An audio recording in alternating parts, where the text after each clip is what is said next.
Hello, I'm Jasma. Welcome to Recipes for One. This is where I make recipes for one person, or as a comment recently said, this is where I make loneliness taste good, and I do stand by that. This is a series on the channel, so I'll link to you the playlist in the description. Be sure to check it out if you want more single serving recipes. Today I'm making Chinese sticky rice with kabocha squash. Allow me to just talk about glutinous rice for a couple minutes. The first thing is about buying the right glutinous rice. So when you're shopping for glutinous rice, you're gonna come across long grain and short grain glutinous rice. Take a shot every time I say glutinous rice. For a savory dish like this, I prefer to use long grain glutinous rice because the individual grains are more firm and I think it holds up a little bit better. And overall, it's just a little bit stickier. So in a savory dish, I think the texture is just something I prefer a little bit more compared to short grain glutinous rice, which is used more in sweet dishes or desserts in Chinese cuisine. It's actually known as sweet rice. It has a little bit of a sweeter taste, but overall the rice grains are a little more chewy. It forms a more stretchy texture, so it's used a lot in rice cakes and mochi. Those are the main differences between the two. Basically, as long as you're using glutinous rice, you're good to go. The type you choose will not make or break this recipe. Next, in terms of portioning, glutinous rice is very filling compared to regular rice. It takes a little more time to digest, so I wouldn't recommend upping the quantity just from the get-go.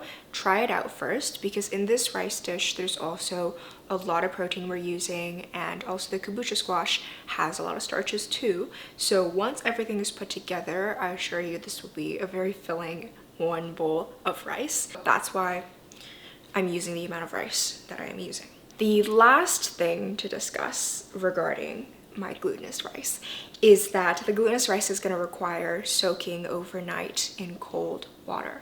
And that is to hydrate the rice so that later on when we steam it, it cooks a little bit easier. If you do not have the time to soak it overnight, you can also just soak it in boiling hot water for 2 to 4 hours. That should do the trick, but it is possible you end up cooking the rice a little bit longer. If you regularly make bowls of glutinous rice, or you intend to, what you can do is just soak a big batch of this rice, drain away the water, portion out the rice into whatever you'd like, and then just pop it into the freezer.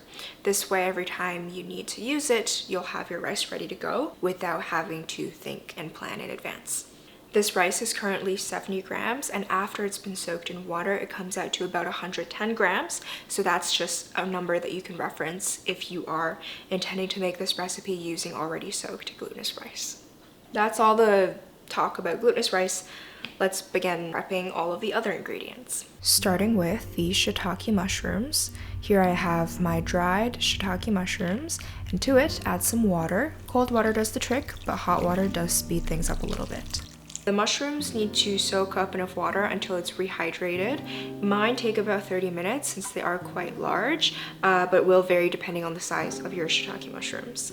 So I'm just gonna leave that at room temperature to soak. Onto the chicken. I'm using a boneless, skinless chicken leg, which I'm going to cut into smaller pieces. Then to season, I'm using oyster sauce and freshly ground pepper. You can also switch up the marinade depending on what you prefer. The chicken needs to absorb all the flavors, so it needs to marinate also for around 30 minutes or so. So I'm gonna cover this up with plastic wrap and keep it in the fridge until it's ready to be used. And now it's time for squash. During fall, I use a lot of squash in my recipes. So I have this really large kabocha squash. It's already been seeded, and I'm just gonna cut off a small piece that I'm using in this recipe. Then remove the skin using a vegetable peeler and dice the squash into smaller chunks. We're gonna quickly revisit the soaked mushrooms, which should now be nice and soft and rehydrated. You wanna drain away the water and wash the mushrooms thoroughly. Squeeze away the excess water that was absorbed by the mushrooms, and then dice them into smaller pieces. Then this next step may be easily overlooked, but it truly makes a massive difference because the flavor of shiitake mushrooms is not going to be released unless we fry it in a little bit of oil until browned and fragrant before we combine it with the rest of the ingredients for the rice. And that brings us to our last piece of prep, which is washing the soaked glutinous rice.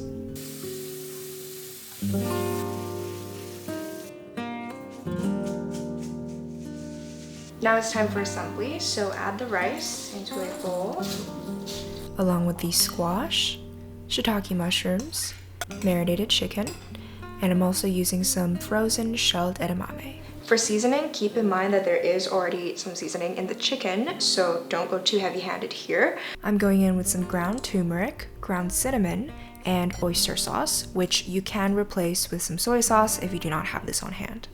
And finally, a little more ground pepper. Mix everything together until combined, and then transfer your rice mixture into a steam-safe bowl. To cook the rice, I'm going to be steaming it in my Instant Pot. Using a pressure cooker kind of just speeds things up a bit. So I'm filling it up with some cold water. And then inside, I have a rack. This just helps prop up the bowl. This is gonna steam on high pressure for 15 minutes and then allow it for natural release. If you were to be cooking this in a regular pot, the steps are the same up until this point. Then just turn on the heat to high heat, let the water come to a boil, and once it does, steam it for 30 minutes. Once the pressure in your Instant Pot has been released and you can safely open the lid, it is time to enjoy a single serving of sticky rice.